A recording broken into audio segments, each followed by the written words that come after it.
Hai, begini. Alang Abdul Rauf menggosok-gosokkan badan cawan dengan jari kelingkingnya.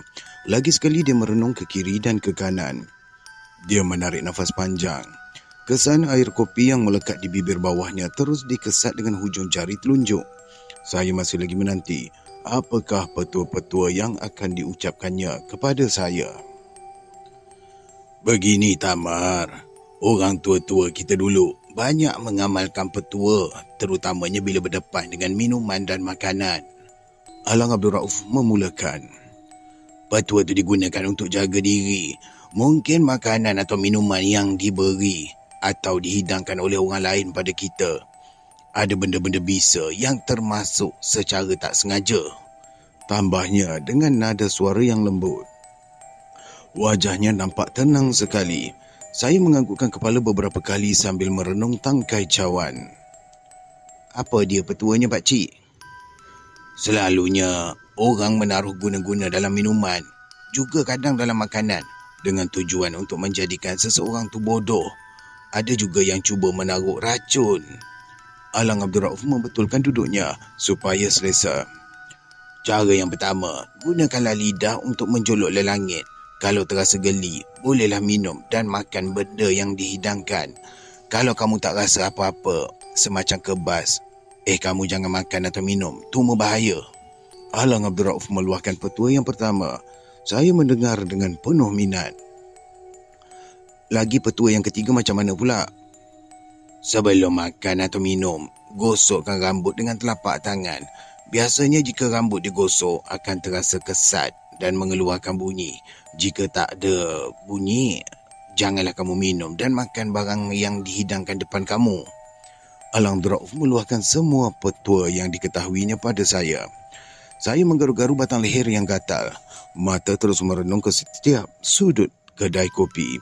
Saya kira petua-petua yang dikatakan oleh Alang Abdul Rauf itu memang baik untuk diamalkan. Tetapi, orang-orang muda sekarang manalah mahu amalkan semua petua. Bismillah pun jarang dibaca bila mahu makan ataupun minum, kata Alang Abdul Rauf, dan saya merasakan kata-kata itu bagaikan menyindir diri saya sendiri.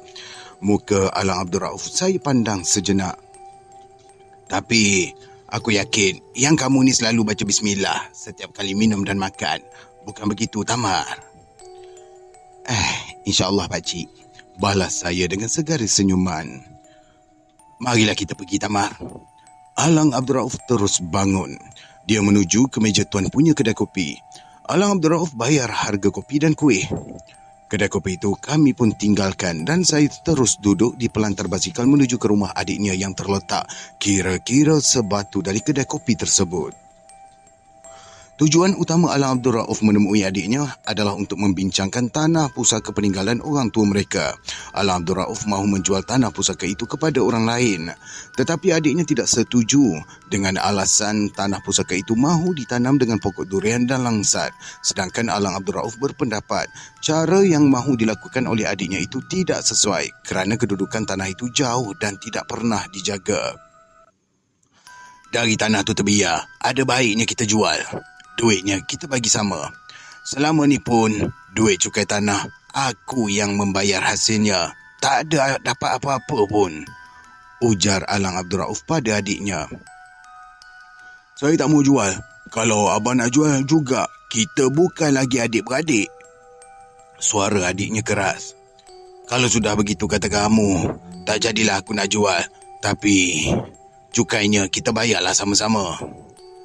Abang sajalah yang bayar. Saya ni mana ada duit. Anak-anak saya ramai. Bila saya ada duit nanti saya bayarkanlah. Itulah yang selalu kamu cakapkan. Bila aku datang minta duit, kamu pula lari. Suara Alang Abdul Rauf meninggi.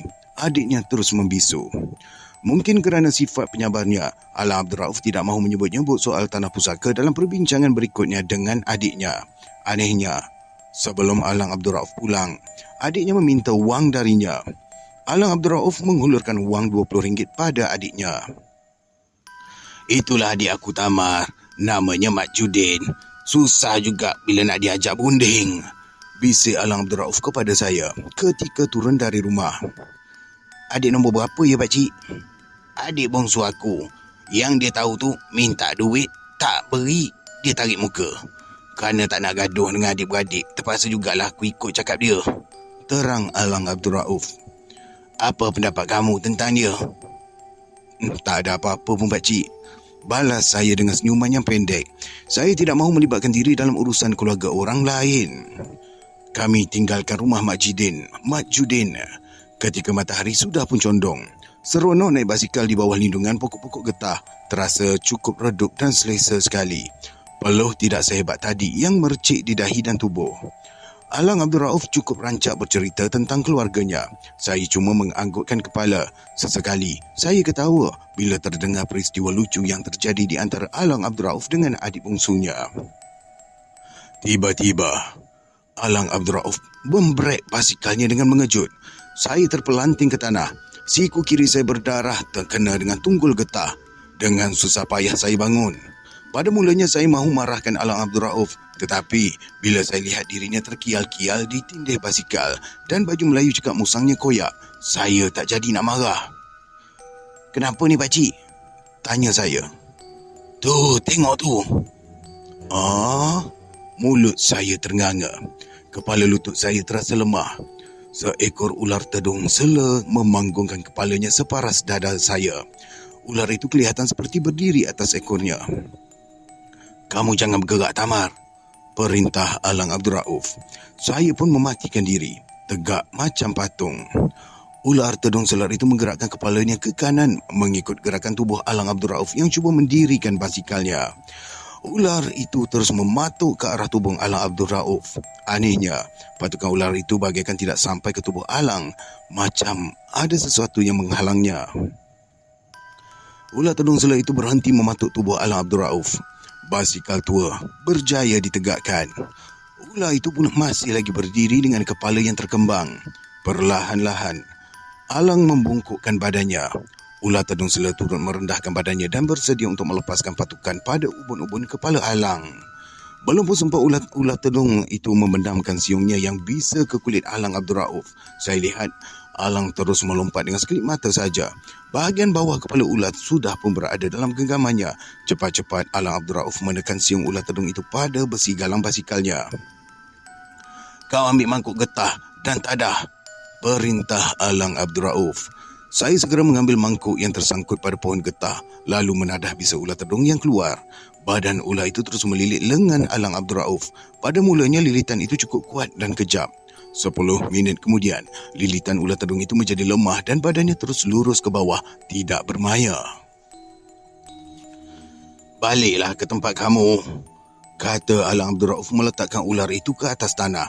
Beberapa minit kemudian, ular itu menggerakkan ekornya beberapa kali, panggungkan kepala separas lutut Alang Abdul Rauf untuk beberapa saat. Badannya direndahkan, lalu melata atas bumi, masuk ke dalam semak di sebelah kanan jalan.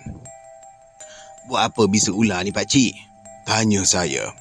Alang Abdul Rauf terus mengeluarkan botol kecil yang dibawanya, ditutup dengan sapu tangan yang berwarna merah. Jarang-jarang dapat bertemu dengan ular tedung. Entah macam mana petang ni dia datang serah diri. Mukanya kelihatan kemerah-merahan. Nak buat apa bisa ular ni pakcik? Ulang saya lagi. Untuk menawarkan bisa ular, balasnya tersenyum. Naik, kita balik, gesa Alang kepada saya. Dia terus menolak basikalnya atas jalan tanah merah. Tanpa membuang masa, saya terus melompat atas lanting basikal. Kali ini Alang Abdul Rauf kayuh basikal dengan laju sekali. Rambut saya terus mengerbang ditolak angin. Pakcik, saya nak tanya sikit. Apa dia, Tamar? Tadi saya nampak ular tu patuk ke badan pakcik tapi macam tak sampai. Betul ke? Alang Abdul Rauf macam terkejut. Ya pakcik. Alang Abdul Rauf tidak menjawab. Dia terus membongkok kayu basikal. Tunduk udang ni. Langgar akar dan tanah keras. Saya terpaksa angkat punggung. Kalau tak buat macam tu, daging punggung saya akan terasa sakit dan mungkin juga lebam. Angin yang memukul tubuh membekalkan kesegaran. Lain kali sajalah perkara itu aku ceritakan pada kamu, Tamar. Kenapa? Tak usahlah kamu tanya kenapa. Bisa ular tu nak buat apa pula? Kamu ni terlalu banyak bertanya lah. Suara Alang Abdul Rauf mula meninggi. Saya tahu dia kurang senang dengan sikap saya. Buat beberapa ketika kami tidak bercakap. Bunyi rantai basikal tua yang tidak pernah ditaruh minyak itu menyakitkan anak telinga saya. Bisa ular tu. Aku campurkan dengan minyak kelapa tulen. Kemudian aku hangatkan ke api hingga mendidih. Lepas tu aku isi dalam botol. Tidak saya duga. Alang Abdul Rauf mahu membuka rahsia kegunaan bisa ular yang diambilnya sebentar tadi. Saya tersenyum dan memasang telinga untuk mendengar keterangan lanjut darinya. Lepas tu pakcik buat apa? Aku jadikan minyak untuk menyapu seluruh badan. Bila nak tidur malam, dengan izin Allah, jika kita kena patuk ular, bisanya tu terus tawa. Kadang-kadang ular tak mahu patuk kita pun. Kecuali kalau ular tu yang jenis betul-betul ganas. Macam ular tadi ke? Alang Abdul Rauf terus menganggukkan kepala. Badannya terus membungkuk kayuh basikal. Selain dari itu, apa khasiatnya lagi? Boleh menghilangkan sakit-sakit lenguh sendi, terkehel dan penawar bisa binatang. Oh, macam tu barulah saya tahu. Datuk kau tak pernah tak cakap ke dengan kau benda-benda ni? Tak. Alang Abdul Rauf terbatuk. Basikal terus dikayuh dengan tenaga tuanya. Bau peluhnya terasa hangit menyucut lubang hidung saya. Baju di bahagian ketiaknya basah dengan peluh. Dedaunan getah yang tua terus berguguran, melayang-layang di udara sebelum tersadai di tanah. Kalau macam tu, kenapa pakcik tak tangkap je ular tu dan ambil bisa tu untuk dijadikan ubat? Jual pada orang ramai macam orang macam tukang-tukang ubat kat kaki lima buat tu. Soal saya. Alang Abdul Rauf memperlahankan laju basikalnya. Tak boleh. Kita tak boleh tangkap sebarang ular bisa, kecuali ular yang betul-betul garang dan menyerang kita, macam ular tadi. Kalau sengaja kita tempah cari ular bisa, perkara tu tak nak menjadinya. Terang Alang Abdul Rauf dalam keadaan yang mengah. Dia terus menyapu peluh di dahi dengan telapak tangannya. Saya terus melihat pepohonan getah yang kaku. 2-3 ekor kera berlompatan di dahan getah, memulas dan membuang buah getah muda. Lagi satu, ubat macam tu tak boleh dijual. Kalau dijual, mujarabnya kurang. Malah tak datang kesan langsung. Kita boleh menyimpannya dan menggunakannya untuk orang yang benar-benar memerlukan pertolongan. Kalau dijadikan punca rezeki, dia tak nak menjadi. Silap-silap caranya, kita akan dituduh orang sebagai penipu. Lanjut Alang Abdul Rauf penuh semangat. Saya terus diam. Apa yang saya fikirkan dalam kepala, macam mana Alang Abdul Rauf tahu kegunaan bisa ular itu? Apakah sebelum ini dia pernah kena patuk ular bisa ataupun memang sejak dulu lagi dia memang ada ilmu ular? Agaknya pakcik ni ada ilmu ular kot. Saya memberanikan diri bertanya. Soalan saya tidak dijawabnya untuk beberapa minit. Saya dah tak berani nak mengulanginya. Saya takut kena marah. Saya biarkan dia mengayuh basikal dengan tenang. Tak ada ilmu. Memang aku tak tahu ilmu ular. Cuma setiap kali berdepan dengan ular, aku baca bismillah. Kemudian aku amalkan petua orang tua bersama dengan rasa yang yakin dan berani. Dan tak melupai kebesaran Allah. Apa dia petuanya? Bila kamu jumpa kulit ular yang mahu bersalin kulit, ambil kulit dia tu, bawa pulang dan bakar. Abunya kamu isi dalam buluh kecil. Bila kamu masuk hutan yang kamu fikirkan terdapat ular bisa, kamu bawalah buluh tu. Dengan izin Allah, ular tu datang ke kaki kamu menyerah diri. Kamu jangan buat apa-apa. Bacalah bismillah dan tangkap ular tu. Letakkan ke tanah sebelah kanan tempat kamu berdiri. Alang Abdul Rauf berhenti bercakap. Dia menelan air liur 2-3 kali.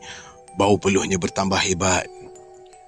Biarkan ular tu pergi. Kalau ular tu tak mampu bergerak kerana terkena sumpah kulitnya, kamu mesti meletakkannya di tempat yang kamu fikirkan dia boleh bergerak. Sebaik-baiknya carilah pucuk gelenggang, letakkanlah atas kepalanya. Kamu dapat tengok ular tu lari macam pelesit. Tokok Alang Abdul Rauf sambil batuk lagi. Berani ke kamu membuatnya tamar? Tak berapa yakin. Kalau tak yakin, jangan cuba-cuba melakukannya. Nanti kamu terima padah. Lagipun petua ni ada ujiannya. Bila kamu bawa kulit ular dalam buluh, macam-macam ular yang tak pernah kamu lihat akan kamu nampak. Ular yang macam mana tu pakcik? Ular kepala 2, kadang kepala 3. Ada masanya kamu jumpa ular yang bertanduk. Kalau kamu takut, betul-betul takkan jadi. Kalau saya berjaya, macam mana pula pakcik? Kamu boleh jadi macam aku. Bila jumpa ular yang garang macam tadi, ambil bisa dia dan buat seperti apa yang aku katakan. Alang Abdul Rauf menoleh ke arah saya bersama dengan senyuman yang sinis. Saya tahu dia semacam memperkecilkan kemampuan diri saya. Sesungguhnya saya tak minat sama sekali untuk jadi macam dirinya. Tetapi saya seronok melihat kejadian-kejadian yang aneh dalam hidup saya.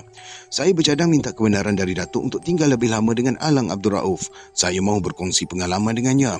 Saya yakin tidak ramai orang-orang tua yang ada ilmu dan petua dalam dada seperti Alang Abdul Rauf. Kalau saya tidak mahu mengambil petua darinya, apa salahnya melihat dirinya mengamalkan petua itu? Setidak-tidaknya akan menjadi bahan cerita kepada anak cucu saya. Betapa orang tua dahulu mempunyai keistimewaan yang tersendiri. Baiklah, sekiranya anda telah sampai ke minit ini, jangan lupa untuk tekan like, tekan butang subscribe dan share kepada kawan-kawan yang lain supaya tidak terlepas kisah menarik daripada Tamar Jalis, insyaAllah. Dan satu lagi, YouTube telah pun memberi satu lagi button untuk pada kawan-kawan kalau rasa nak belanja saya minum kopi, kan. Ada button super thanks dekat bawah tu untuk makluman. Apa pun, jom kita teruskan dengan selawat. Allahumma salli ala Muhammad wa ala alihi Muhammad. Alhamdulillah, selawat selesai. Jom kita sambung lagi kisahnya. Lebih kurang pukul 4 petang, saya dan Alang Abdul Rauf sampai ke rumah. Saya lihat Datuk duduk menongkat lutut atas pelantar di bawah pohon mempelam membaca akhbar dengan tenang. Macam mana? Semuanya berjalan dengan selamat? Tanya Datuk pada Alang Abdul Rauf yang sedang menyandarkan basikal tuanya di tiang rumah.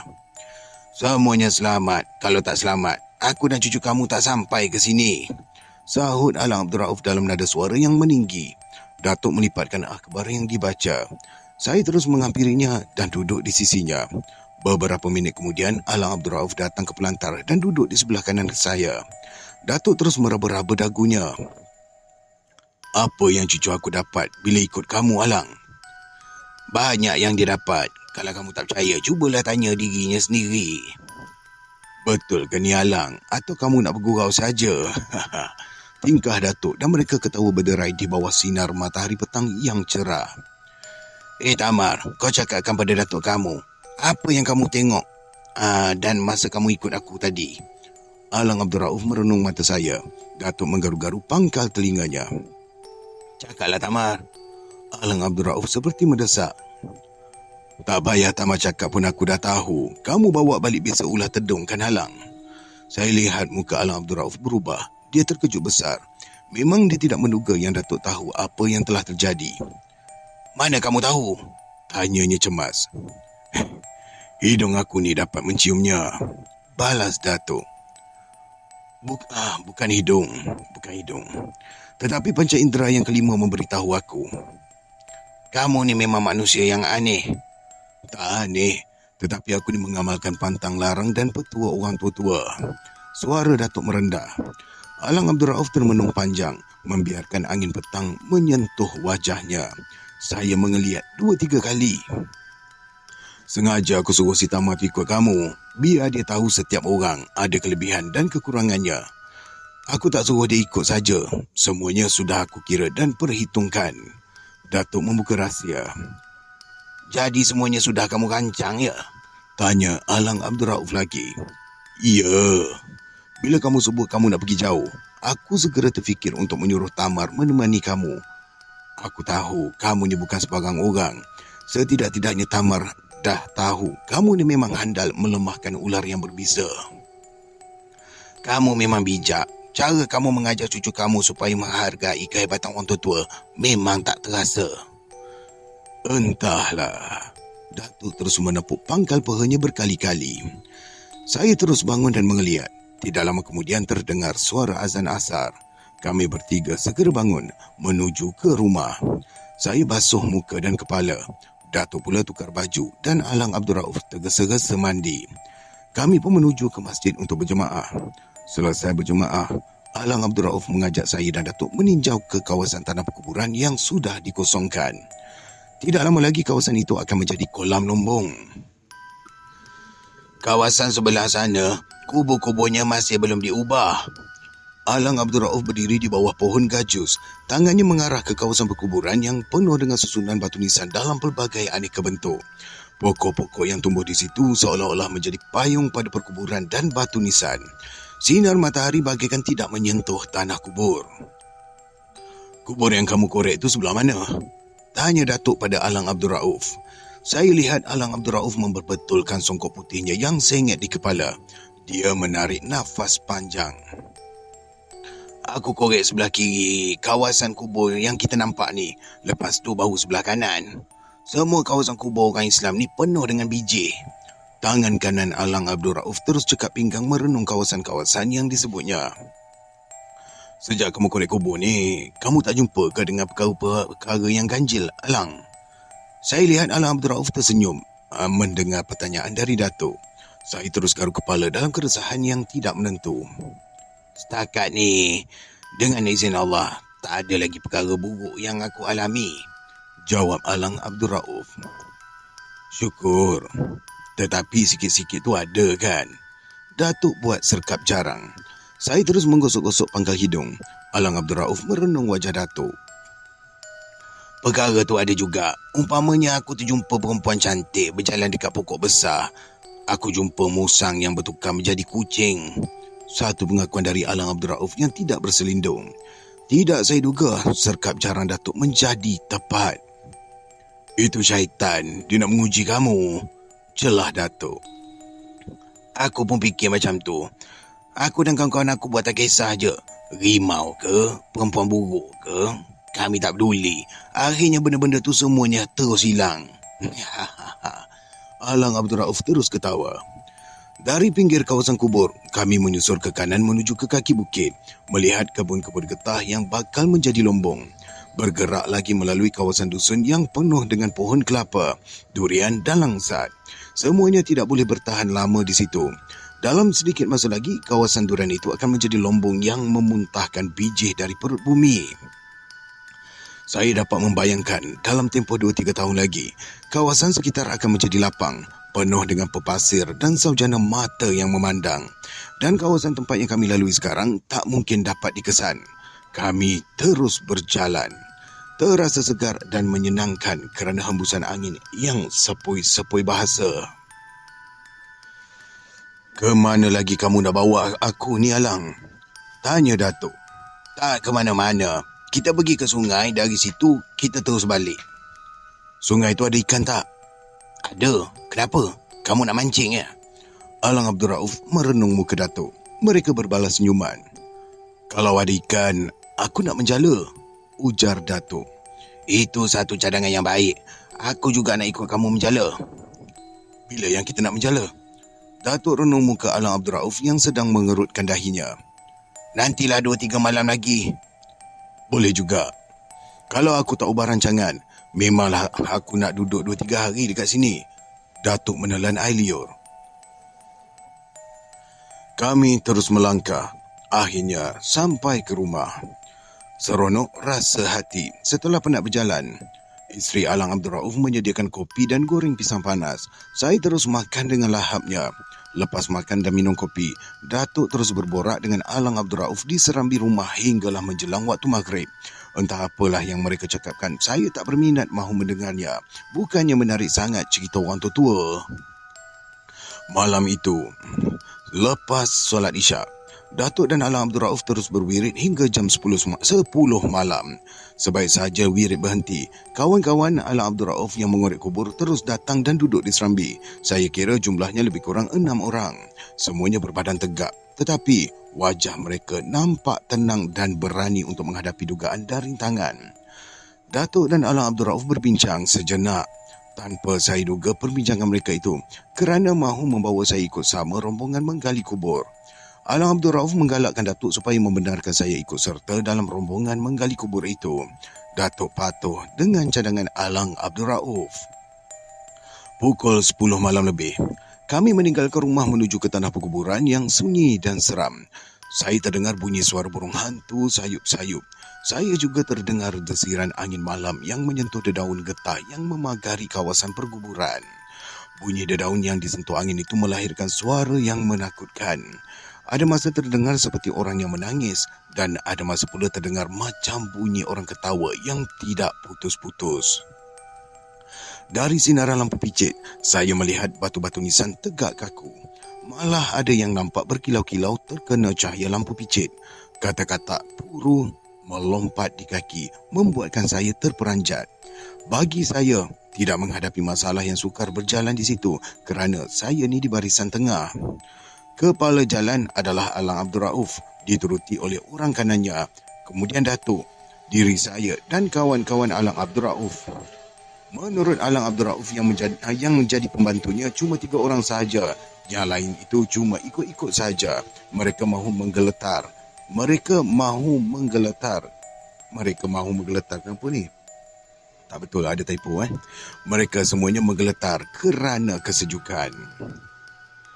Kita korek 2 kubur malam ni. Kamu sebelah kanan dan aku korek kubur yang ini. Alang Abdul Rauf memberitahu kawannya yang sedang berusaha menyalakan api gasolin. Seluruh kawasan yang mahu dikorek terang benderang, tetapi cahaya gasolin tidak mampu menghalau nyamuk yang memang dahagakan darah manusia. Suasana di situ mula dikuasai dengan bunyi cangkul dan menyebab membongkar tanah kubur. Tanah-tanah yang segar bertimbun sedikit demi sedikit lalu membentuk sebuah bukit kecil. Suara jampuk dan burung hantu bersahut-sahutan. Angin menjatuhkan ranting kering yang bunyinya macam orang berjalan. Terdengar juga salakan anjing yang bertalu-talu dan berpanjangan. Saya melihat malam yang pekat bersama dengan titik-titik embun dari langit. Ada 1000 macam bunyi yang datang ke telinga saya. Semuanya membuatkan bulu tengkuk saya tegak. Terdengar juga suara seakan-akan orang yang menangis. Bila saya renung ke arah yang tidak kena cahaya lampu gasolin, saya lihat nisan yang tadinya kaku macam bergerak-gerak. Saya lihat Datuk masih lagi duduk dengan tenang. Bila kubur yang digali oleh Alang Abdul Rauf sampai separuh, saya mula terhidu bau wangi macam kasturi.